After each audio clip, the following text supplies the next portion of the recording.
And hello, this is Norm Buffnat Constantine bringing you another episode of On the Books right here from Bowie, Maryland at the Bowie Media Center's Ken Hill Center. With me again, my tried and true, almost sidekick, Eric Vargas. Welcome, Eric. It's good to be back, Norm. Well, it's good to have you because Eric, believe it or not, has published his massive 784-page manuscript called Things Fall Apart. Actually, I cheated like hell with that one. It was supposed to be like 980, so I dropped the font size down from 11 to 10.8 to make it fit. It's quite a read. It probably will take up your entire summer on the beach. But I recommend it, and you can get it, of course, at Amazon. And I recommend it to you because I have sat in Moni's Bar and Grill and had numerous conversations, or the place over at the town center, Wegmans Cafe. Oh, good God. And I've listened to people talk and talk and talk about this book. One of the things that continually comes up whenever Eric and I sit down at our Wednesday night book group, we always begin to talk about postmodernism, mostly in literature. Eric is convinced I'm a postmodernist. I don't know, maybe he's right. So, Eric, why don't you give us your definition of postmodernism? I would think postmodernism is mostly about deconstructing not just literature, but art in general, and ideologues and political systems. I think it's rooted deeply in Marxist ideology. Postmodernism, you think, is rooted in Marxist ideology? Yes, I do. I'd like you to go a little deeper into that. All right, well, I mean, so here's the thing with, it kind of goes back to Marx's critique in capitalism. Well, he says, well, and he makes some certain claims about what societies do. Like, well, okay, so he says all societies are really just institutions of oppression, that the apparatuses of a state are there to specifically to oppress the people. Now, they may have ancillary functions, but that their primary function is for the maintenance of the state. And that's true to a certain extent. I mean, but it's right, but it's only true. But it's true enough just to be dangerous. And so taking that from the postmodernists is like, well, they level that same critique on pretty much all of literature and on political systems. Say, well, they focus on the negative aspects of them, of which there are always going to be because people aren't perfect. But they say, well, this is bad, and so there has to be some kind of utopia that comes out of it. Okay. Maybe I believe in the social construction of reality. Of that, there is no question. We all make our realities, and all our realities are different. I disagree radically with that. I mean, certainly our belief systems. You could say, actually, you could think of our belief system as a kind of a overlay in which you perceive the world. So, I see a mirror and you might see something else, but it doesn't change the fact that it's a mirror. Subjective perception does not preclude objective reality. Do you impose your value system over this book? I try not to. Kubrick, when he made 2001, I always come back to him. When he was being interviewed on 2001, he was asked, well, what does that film mean? It was extraordinarily esoteric. And it was actually, and most of the problem was that it was visual. It did its storytelling through visual aspect as opposed to through dialogue. And he said he didn't want to give an answer. He said he didn't want to answer the question because he didn't want to get between the viewer, the audience, and the work. So to answer your question, because I kind of didn't answer it, it was no. If I'm going to put anything in there, it's not going to be heavy-handed. It's going to be natural, a natural evolution of ideas, of consequence. Is your view of evil in here? Yes, that's actually and it's not a complete view. I don't. The book itself is a is a meditation on evil, an extended meditation on it. But from what I put in there, it's like, I don't think that really encapsulates my full view of evil in the same way that Hamlet didn't encapsulate Shakespeare's full view of death for as long as it was. You know, I think evil is something that's ineffable. I think it's very much like I think it's very much like the divine. It's the mirror of the divine, or the malevolent divine. So you think evil exists? I think it does, and I think I don't know. It's kind of weird. I've been, and for the last year or so, I've been, my beliefs have been in a certain amount of tensiveness, and like, well, I'm trying to figure out, trying to organize my thoughts on evil. And so, one of the things I was thinking, when it kind of goes back to meaning, is I wonder if there's different ontological planes where you can where things happen, where things are allowed meaning. So on the subatomic level, you have fact, you have objective fact. You know, these things are here. You have probability on the microscopic. Then you have Newtonian kind of consequence on the macro scale. But then when you get to people, it's a mesh of those two, because we're created out of subatomic particles. We have microscopic systems running around in our bodies, and of course we are, as a whole entity, we are macroscopic. So name an evil person. I mean, take your pick. I mean, let's say we could go. You could say Hitler. You could say Stalin. You could say Mao. You could say all that. But I mean, but I think evil is much more, can be much more banal than that, and that it's rooted inside everyone. Everyone has the potential to be evil, because everyone has that light and dark side to them. So everyone has the potential to be good. Yes, and that's true. Everyone has the potential to be good, the same way that you have the potential to be evil. And it coexists. Do you think the people who snapped to Sieg Heil thought Hitler was evil? Probably not. No, they didn't. But I mean, think about I don't know. Hitler's kind of like the overused example. But I mean, if he'd been accepted, they'd pick another one. Well, I mean, but here's the thing. So, simple thing. So if he'd been accepted into art school, none of that would have happened. Someone else would have come up, because I mean, there's, the zeitgeist of the world demanded that someone was going to step in and do the things that was done, because I think psychologically the masses demanded it. But is it postmodernism actually a reaction to the romanticism of the Nazis and their reaction to the reasoned world, the modern world? I think postmodernism was a reaction to the ubiquity of science from the Renaissance ideals, the humanist ideals, the idea that science was the last word, and in all of human life. Well, that creates that's unsettling, because here's the thing is that science is all about removing the observer and making it as impartial as you possibly can. And so if you look at postmodernism, what postmodernism does, it relocates it to the ideology to an anthrocentric view. So you believe it's impossible to remove the author from the text of the story? Absolutely.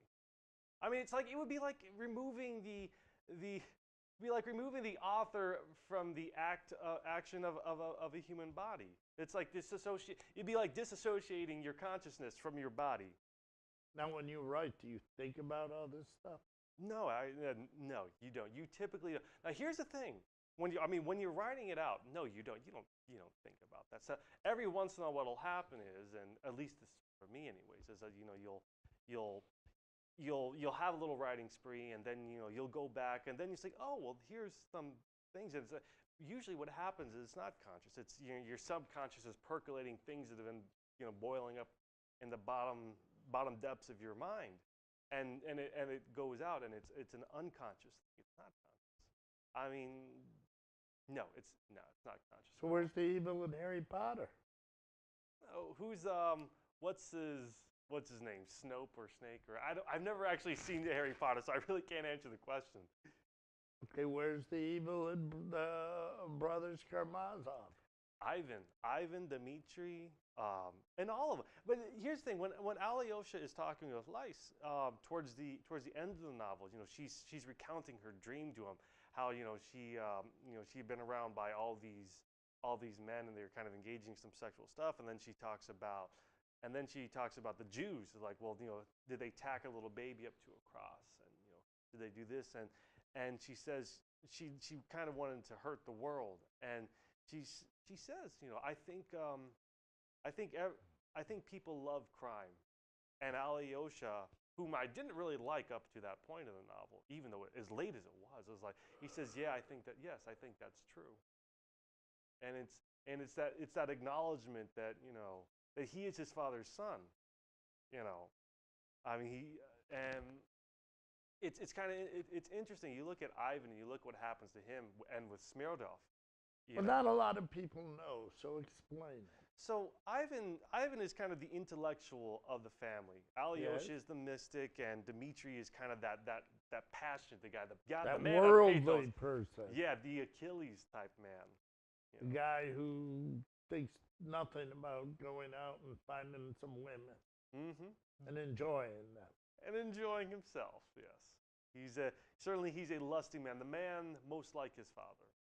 But Ivan says that when he's talking with Alyosha, well, okay, well, God is dead, so everything is permissible, of course, and of course, Alyosha can't really refute that claim, Ivan says, well, you look at the world, and so you have a pair of parents who take their daughter and they rub her in feces and they throw her in an outhouse and they lock her up in there and she freezes to death overnight. That's quite an image. Yeah, it is, and so Ivan says, like, well, what kind of God would allow that to happen?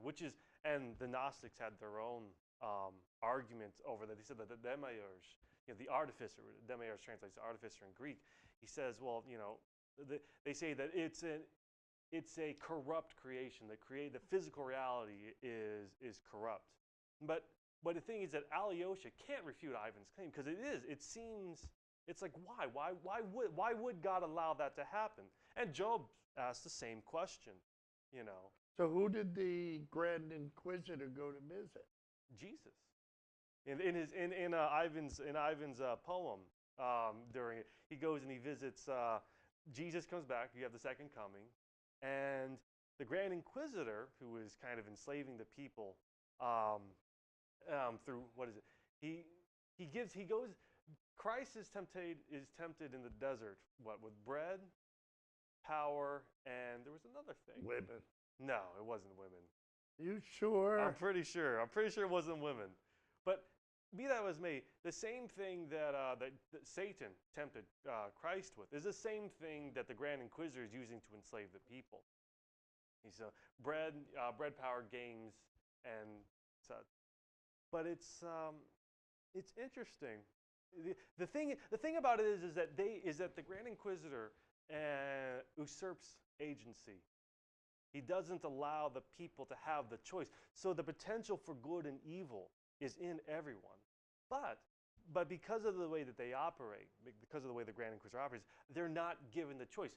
Stanley Kubrick in A Clockwork Orange, the priest says, if a man is not given a choice, he ceases to become a man. It's like that's an integral part of our humanity. It's like we have to be able to choose. Well, and some of us believe that Jesus Christ died on the cross to give us that choice. So maybe I don't think it's really necessary to believe that. I think it's to believe in free will. No, I don't think it's necessary to believe in religion to believe in free will. I mean, and this is something. This is kind of a borderline that I've been kind of going back and forth on for years. So the answer I give you now might very well change tomorrow. Just giving you a heads up. But I think it can be secular. I think you can, because it's not what's important isn't whether or not there's divinity. It's whether or not there's meaning. Because you can have gods and those gods can be meaningless. And I mean, you look at the golden calf. I mean, that's the thing. I think one of the problems is when you try to define God. Is that when you try to define God, you try to encapsulate within a word, and then it ceases to have meaning because now it's a part of physical reality. Okay, then let's go back to. So it sounds like you're talking about existentialists now. Yeah, I think I've crossed into that little realm. So are existentialists postmodernists? I don't think I don't think it's necessary. I don't think you can.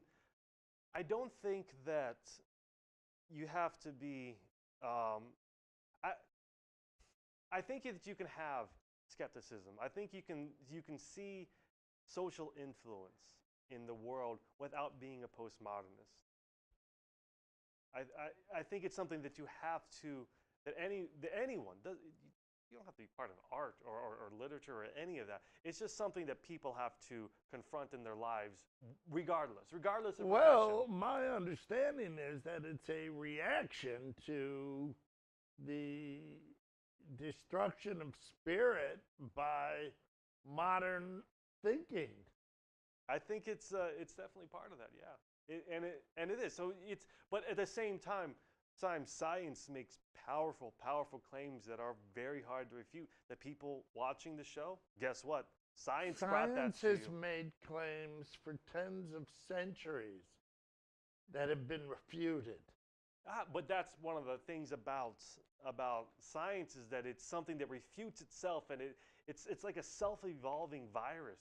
And I mean, I don't mean, and that maybe virus is the wrong way because that has negative connotations. But it definitely it looks at itself like no other thing does, and it's revolutionized the way that life is. I mean, the way that life is. I mean, here's the thing: it's like the changes, like the radicality of the changes. 14th century, you know, I have Okay? I have parents whose lives have not been vastly different than mine. I have children whose lives aren't vastly different than mine. If I survive long enough to see my grandchildren, their life isn't going to be much different. The advances in technology might be well, they learn how to make a better, you know, stone wall, or learn how to make a better gun, or they learn how to fold steel a different kind of way. Not that way anymore. So with the advent of the repeating rifle, with the advent of the printing press, with the advent of automobiles and mass production and cell phones or just phones and then cell phones and television and radio, each generation is presented with something that creates an enormous gap between generations. It was an interesting thing. I met a friend. I met a guy in Odessa in Ukraine, Mm-hmm. and he was a bit of a child prodigy, and so even though he was my age, he attended college. They Mm-hmm. call it university. He attended university there a few years or many years before I did, and graduated with a PhD. He was in economics. He had an economic doctorate, and the way he did studying is he'd go to a library and he'd find the books and he'd go up and he'd read through. Whereas my generation, or actually where I and the rest of us, well, we look up on Google. You know, there's an interesting video out there of this little baby who's being presented with a book, and they before they were given the book, they were presented with a cell phone, and so they're sitting there, they're trying to uh, manipulate the pages. Well, you're existing in a different world. Another 40 years from now, we may have people with chips in their brain. You can make them think faster, or they'll have augmentations. They can be them, and they'll just naturally be stronger, faster, You're better. sounding like our friend Jim Brown. Yeah, you may be, but that's the way. But that's where technology is going. So, the way I see evil, and I look at, I kind of see it as two permutations of evil, because it's certainly not the totality. But I see the total machine-like nature, the or of the I'd say the I don't want to say administrative state just because of the way the political atmosphere, but the mechanicalness of industry. I see that the kind of slow grinding, like the attrition of World War II. Like I see that as being an evil. On the postmodernist side, I see the narcissistic focus on the individual being another form of evil. You ever watch Criminal Minds? I do not. I've never even heard of it actually. Well, it's about the minds of serial killers, essentially. Go on. And I think it's very postmodern. In what way? Well, because these killers create their own worlds with their own morality. They don't think they're doing, at least the way they're portrayed on the show, they're not doing anything wrong. I think Heidegger talked about the wellspring. And the wellspring would be the idea that rises a civilization. And he says one of the things is that because you have a civilization, it then kind of, he says caps over, I'd say scabs over the over the sacred ground, the sacred foundation that exists within each and every single individual. Now, most people can sit there, they can adopt that civilization because it does have some touch of the divinity in it. Western civilization holds that each individual has some aspect of the divine in them, and I kind of subscribe to that. But in each civilization will have something that's slightly different. But many of them, the ones that last, hold that there's something godly in its subject. So is there evil in a terrorist? There's evil in a terrorist, but there's also good in a terrorist. Look at ISIS. Let's take a look at them. Okay, Let's look at ISIS. I'm going to defend ISIS. Somebody get the cell ready. Yeah, good God. Anyway, go ahead. No, the FBI's going to come to knock down my door tonight. Oh, good God. Like them and the anti-fascists. Jesus Christ. Anyway, so we're getting into some dangerous territory. But ISIS. So here's the thing. So ISIS, really, what they're doing is like they're really a reaction to the instability in the Middle East that really was kind of caused by us. And I can talk to you about the Greeks and Kronos devouring his own children. I'll get to that. Right, but now you sound like Donald Trump. But continue. But no. But here's the thing about ISIS. So ISIS, a lot of these people, a lot of the members of it, they don't have any real prospects. A lot of them grew up in a world that was so radically different than everyone else that you could say that what we're doing here would be a myth to them. Like how would you have any kind of reality? Think of a child who was born in Syria and at 6 years old, and you have planes that are going up across the sky, and all of a sudden things just explode around you.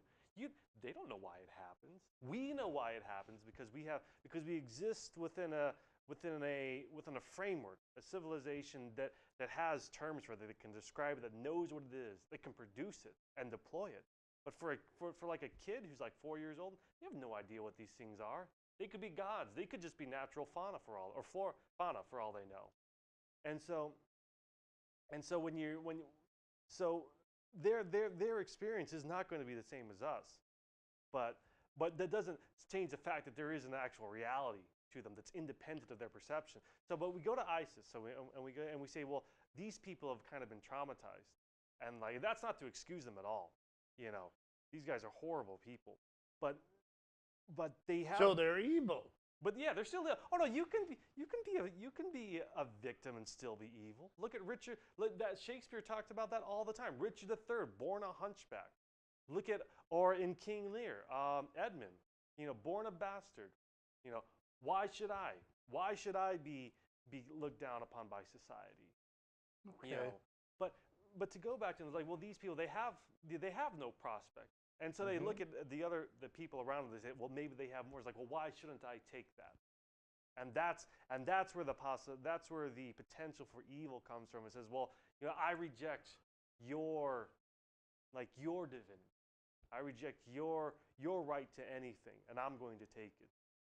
And and like I said, a person who grows up in that, that's a legitimate response, but it's evil because of the damage that it does, because it's not sufficient. Evil, I think to a great level, is always insufficient. It's insufficient to itself. It cannot self-perpetuate. At least not for long. It's like the Black Plague. It killed so many people that eventually died out. No, actually, that's not actually why it died out. Oh, really? That's another. No. You can correct me. No, actually, it's been discovered the half of Europe that lived, is missing a gene. The iron The iron deficiency. gene. Yes, yes. I think that's probably one of the stories I told at Moni's among the many I'll let you others. think that. Okay, whatever. Um, so all these things we've talked about, Let's move on to alcoholism. how do writers, how do books affect all these things? I could have. I mean, do you think somebody can understand the reality of the baby that went over the bridge Yeah, I think in so. this book? It's kind of having to. I think it's what is it? Repeat the question again. Let me think about that another. All right. There's a scene in the book where you know that. Yeah. But I mean, but what was familiar the original Well, question? the original question was, we got to start to wrap this up because we're just about at the end. but Okay. Is there a reality? Can anyone understand the reality of when your heroine, the pilot, Mm-hmm. grabs this kid or baby and just throws it over a bridge, shoots it, throws it over a bridge? I may not have a long enough time to answer that question. So here's the thing. So I'll try and say this really quick since we got to wrap it up. So here's the thing: is that part of the writing process is that you have to. Is if you're going to depict things realistically, you have to dig really, really deep inside. You've got to mine the nastiness out of it. So I talked about the potentiality of evil and good that each person has, so when you come to the realization that you could throw a person over a bridge, Shoot him and throw. I don't think I could. yeah, but and for what I would always say is the person who doesn't think they're capable of those things are the ones most likely to do it. There was an interesting. Okay, and on that, the person most likely to do it is the person who thinks they can. We're gonna wrap it up here, and I hope you join us again in the future. Again, Eric's book, "Things Fall Apart" by Eric Vargas, available on Amazon. It's self-published, which actually makes it warm my heart.